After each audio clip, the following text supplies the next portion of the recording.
Twongere tubaye ikaze kandi tubifuriza ibihe byiza mwese mukurikirana Rwagakoco Live TV ndetse na Satya TV Official.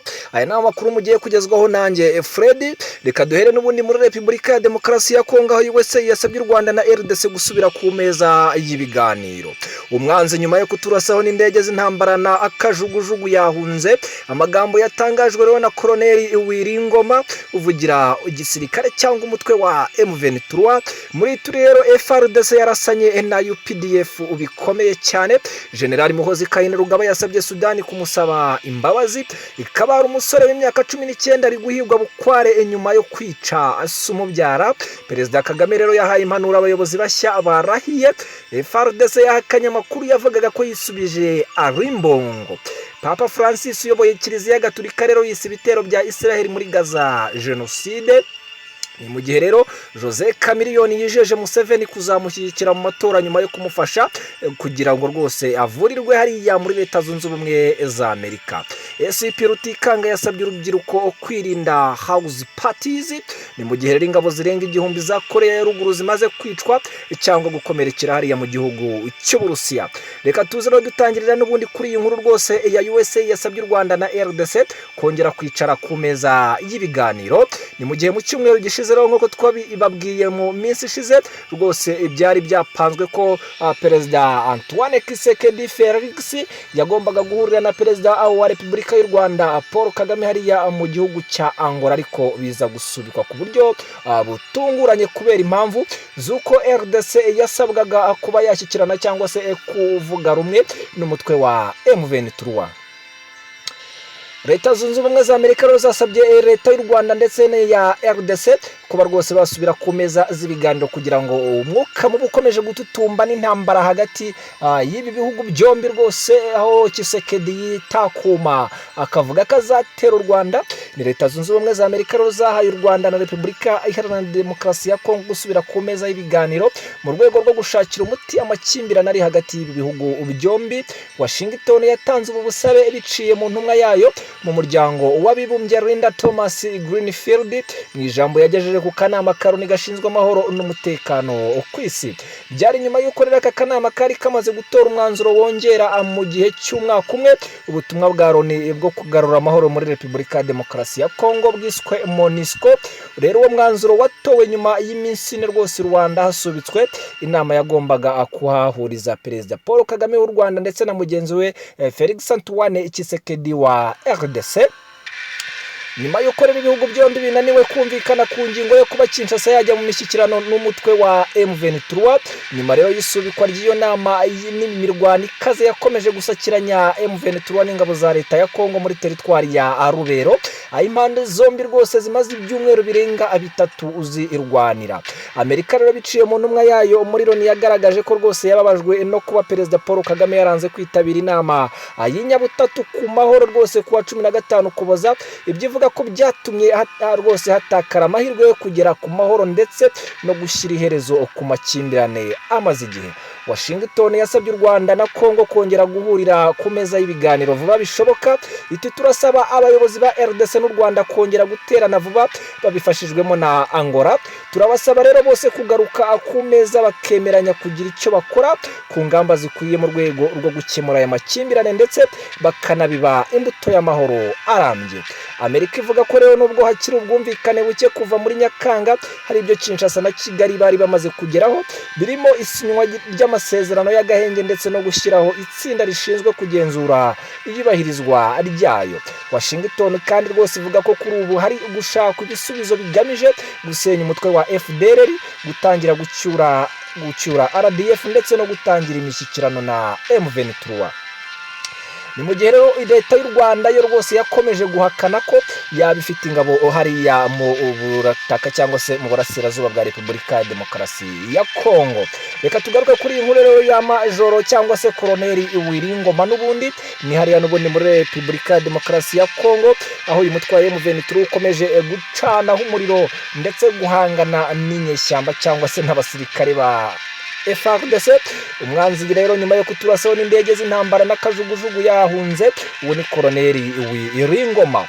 Umutwe wa M23 urigamba gukwiza imishwaro ihuriro ry'ingabo za leta ya Repubulika ya Demokarasi ya Kongo, rwose nyuma y'imirwano yanagaragayemo indege z'intambara yarayisakiranyije impande zombi.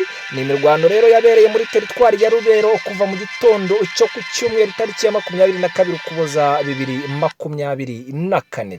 Amashusho yakwirakwiriye ku mbuga nkoranyambaga yerekanaga indege ya Sukhoi 25 y'igisirikare cya RDC na za kajugujugu zirasa ku birindiro by'umutwe wa M23 mu duce rero nka Kitsombilo, Ndoruma na Mambasa. Na amashusho rero yiganjemo ayafashwe n'abasirikare ba Kongo bumvikana bahaye induru umunwa kubera akanyamuneza baterwaga n'ibisasi indege zarimo zisuka ku birindiro by'inyeshyamba za M23.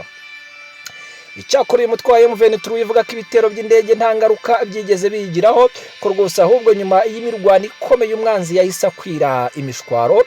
Liyetona Koloneli Wiringoma rero uvugira igisirikare cy'uyu mutwe mu butumwa yanditse ku rubuga rwe rwa X yemeje aya makuru agira ati guverinoma ya Kongo yazanye za kajugujugu, indege z'intambara ndetse n'imbunda z'imizinga mu bice bya Rubero, hanyuma itangira kurasa buhumyi mu basivile. Nyuma y'imirwano rero ikaza umwanzi yakwiye imishwaro, imirwano ijana ingana n'insinzi ijana, intare ziryamiye amajanja. M23 iravuga ko rero yakubise FARDC ahababaza, mu gihe rwose uruhande rw'ingabo za Kongo ruvuga ko rwose rwaraye rwisubije agace ka Mambasa, ndetse ko rwose FARDC n'abayifasha bari gukoza imitwe y'intoki ku kandi gace ka Rimbongo M23 yaherukaga kubirukanamo. Ngayo nguko reka tubashimire cyane mwese mukomeza kuduha umwanya kugira ngo mukurikirane amakuru tuba tugenda tubagezaho akanya ku kandi, umunota ku munota, ariko tukubwira ngo niba utarakanda subscribe ngo ukande like, rwose hari byinshi bizajya bikomeza kugenda abigucika, dore ko rwose gukanda subscribe gukanda like ni ubuntu, nta mayinite bisaba, ni ukuba rwose ufiteho bando za internet cyangwa se internet, ubundi rwose ukirira show cyangwa se ugakomeza kuryoherwa n'ibiganiro utugenda tukugezaho. Ni Satya TV rero ndetse na Rwagakoco Live TV. Aha rero reka tugaruke n'ubundi kuri iyi nkuru rwose iri kuvugwa hariya muri turi n'ishyamba rikomeye cyane hariya muri Repubulika ya Demokarasi ya Kongo. Abasirikare bane bo mu ngabo za Repubulika Iharanira Demokarasi ya Kongo FARDC n'umwe bo mu ngabo za Uganda UPDF bakomerekeye mu mirwano yasakiranyije impande zombi. Ni radio Okapi yatangaje ko iyi mirwano yabaye by'impanuka, yabaye kuwa gatandatu tariki ya 21 Ukuboza ibera muri teritwari ya Itumuho mu ntara ya Ituri. Ingabo za Kongo n'iza Uganda zimaze imyaka 3 ziri mu ntara ya Ituri, aho zifatanya mu bikorwa bya gisirikare byiswe Operation Shuja byo kurandura umutwe w'iterabwoba wa ADF. Amakuru aturuka rero mu gace imirwano yabereyemo avuga ko yasakiranyije abasirikare bari mu bikorwa byo guhiga ADF mu gace ka Idohu n'abagenzi babo bari ku irondo ry'ijoro, nyuma y'uko bamwe bikanzemo abandi bakabitiranya n'umwanzi. Usibye abasirikare bakomeretse, amakuru avuga ko rwose hari n'umusivili umwe waguye muri uko kurasana nyuma yo gufatwa n'isasu. Christophe Munyandero rero mu muryango uharanira uburenganzira bwa muntu ukorera muri Rumu yabwiye Okapi ko nyuma yo kurasana kw'impande zombi kwaciye igikuba mu baturage, agahenge kahise kagaruka. Aho rero ni muri turi n'ubundi reka tuze dukomereza hano muri Repubulika ya Uganda, aho uyu muhungu wa perezida wa Uganda General Kainerugaba Muhoozi aba agira utuntu twinshi abagenda agaruka utuntu n'utundi tugiye dutandukanye, dore ko ahorana udushya twinshi. General Muhoozi rero Kainerugaba yasabye Sudani kumusaba imbabazi. Se byagenze bite? Reka tuze turambura n'ubundi iyi nkuru. Umugaba mukuru w'ingabo z'igihugu cya Uganda General Muhoozi Kainerugaba yasabye ko rwose Sudani yasaba imbabazi ku mugaragaro nyuma y'amagambo yatangajwe na Minisiteri y'Ububanyi n'Amahanga ya Sudani mushinja kuvugira amagambo rutwitsi kuri X yahoze ari Twitter. Sudani ivuga ko Muhoozi yavuze ko rwose azafata Khartoum perezida wa Amerika watowe Donald Trump unatangira imirimo.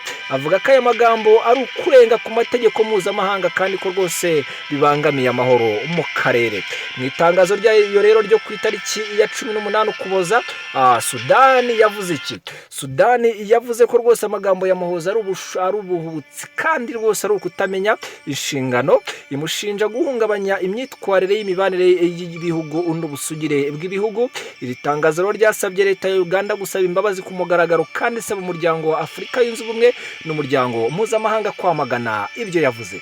Itangazo rigenewe abanyamakuru rya Sudani ryasomwe igice rigira riti gukangisha intambara, kuvogera ubusugire bw'ibihugu cyangwa kutubahiriza amasezerano y'umuryango w'abibumbye ndetse n'amategeko mpuzamahanga birakomeye cyane ku buryo bidashobora gupfobya cyangwa gukoreshwa nk'uburyo bwo gushaka kwigaragaza cyangwa kumva icyo badutekerezaho. Mu gusubiza, Muhoozi rero yateye utwatsi ibyo aregwa maze asaba Sudani gusaba imbabazi. Yanditse kuri X ati niba iyi baruwa ari impamo kandi atari impimbano, ndashaka ibaruwa isaba imbabazi kuri njye, UPDF na Repubulika ya Uganda ku bw'ibi niba batabikora.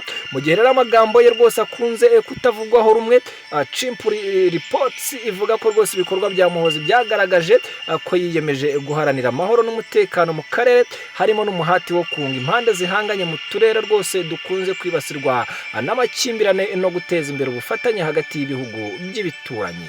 Ngayo nguko rero aho ngaho ni mu gihugu cya Uganda. Tugaruka hano Kabare, n'ubundi umusore w'imyaka 19 bari kuvuga ko rwose yaba yarashe cyangwa se yishe isumubyara hanyuma agahunga, akaba rero akomeje guhigwa bukware n'ubundi hano mu majyaruguru y'u Rwanda mu gihugu cya Uganda. Ikaba ari umusore w'imyaka 18 rero ari guhigwa bukware nyuma yo kwica isumubyara.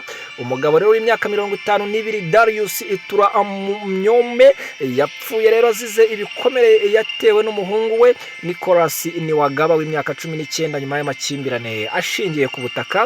Ibi byabaye ku mugoroba wo kuwa gatatu mu mudugudu wa Kumihanga mu murenge wa Kitumba mu karere ka Kabare, nk'uko Pelagia Cyarimpa rwose umugore wa nyakwigendera abitangaza. Niwagaba rero yasabye ko se yamuha umugabane w'ubutaka bw'umuryango. Icyakora Atura yomwe rwose yaranzagira agira inama umuhungu we gukora cyane no kugura isambu ye, dore ko amaze kuba mukuru ku myaka 19. Niwagaba yarakajwe no kwanga rero aho ngo rwose yaba yarateye se amusiga muri koma. Yaramwomye rero yahise ajyanwa mu bitaro by'akarere ka Kabare, ariko yitaba Imana ku wa gatandatu nk'uko tubikesha ikinyamakuru The Observers. Ngayo nguko rero Hermet, umuvugizi wa polisi mu karere ka Kigezi, yavuze ko rwose batangiye guhiga Niwagaba wahunze. Meti yahamagariye abaturage gufasha abashinzwe umutekano mu gushakisha ukekwaho icyaha kugira ngo akurikiranwe n'ubutabera. Amakimbirane rero rwose bivuga ko ashingiye ku butaka akunze kugaragara muri Kabare no mu tundi duce cyangwa se mu tundi turere two muri Kigezi, kubera rwose ibura ry'ubutaka bwo guhingwaho mu karere gatuwe cyane kandi k'imisozi. Mu ntangiriro z'uyu mwaka, Samuel Barijunaki, umuyobozi ushinzwe amakimbirane ashingiye ku butaka kuri sitasiyo ya polisi ya Kabare, yatangaje ko buri cyumweru iyi sitasiyo yakira ibirego 8 kugeza ku 10 bishingiye ku butaka. Ngayo nguko rero reka tugaruke n'ubundi hano mu gihugu cy'u Rwanda, aho perezida rwose wa Repubulika y'u Rwanda yahaye impanuro abayobozi bongeye kurahira kuri uyu munsi. Biravugwa rero ko perezida w'u Rwanda Paul Kagame kuri uyu wa mbere itariki ya 23 Ukuboza 2024 yayoboye umuhango wo kurahira kwa minisitiri w'imikino mushya Neri Mukazayire, umunyamabanga wa leta muri Minisiteri ya Siporo Urwego Ngarambe, n'umunyamabanga wa leta ushinzwe ikigega cy'igihugu muri Minisiteri y'Imari n'Igenamigambi ry'ubukungu Godfrey Kabera.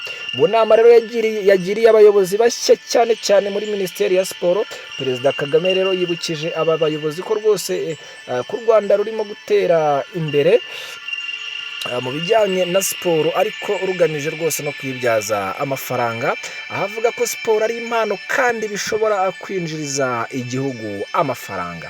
mu ijambo rye Perezida Kagame yagize ati nk'uko nkunze kubivuga ndagira ngo mbisubiremo, indahiro ntabwo ari umugenzo gusa, indahiro ifite uburemere bwayo kandi bijyana n'imirimo igiye gukorwa. Ubwo rero iteka iyo muri kuri iyo mirimo birumvikana ko ubwo buremere bw'iyo mirimo buba buri rwose mu bwenge bwanyu no mu mitima yanyu, mubyumva ko mugomba kubyubahiriza, n'ubwo iteka atari ko bigenda ku bantu bose barahira ariko ntibakore ibyo barahiriye. Perezida Kagame yabwiye rwose abako rwose haba hari abanyarwanda benshi bashobora gukora iyo mirimo, ariko kuba aribo batoranyijwe baba bakwiye kubiha agaciro. Ababwira ko iyo rwose uri ku murimo uba udakwiriye gushakisha impamvu ibintu byagenze nabi.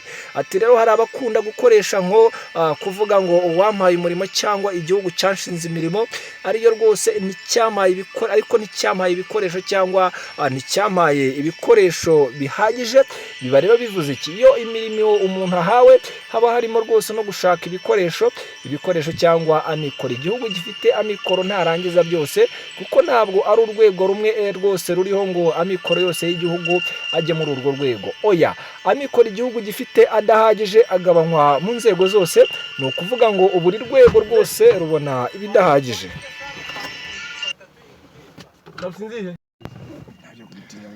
Igihugu ntigifite ibihagije, ahubwo abantu bashingwa ibyo bashinzwe kugira ngo mu mikorere yabo buzuze inshingano bahawe, ariko habeho n'inshingano zo kongera amikoro, n'ibyo ibindi byose ni amagambo gusa.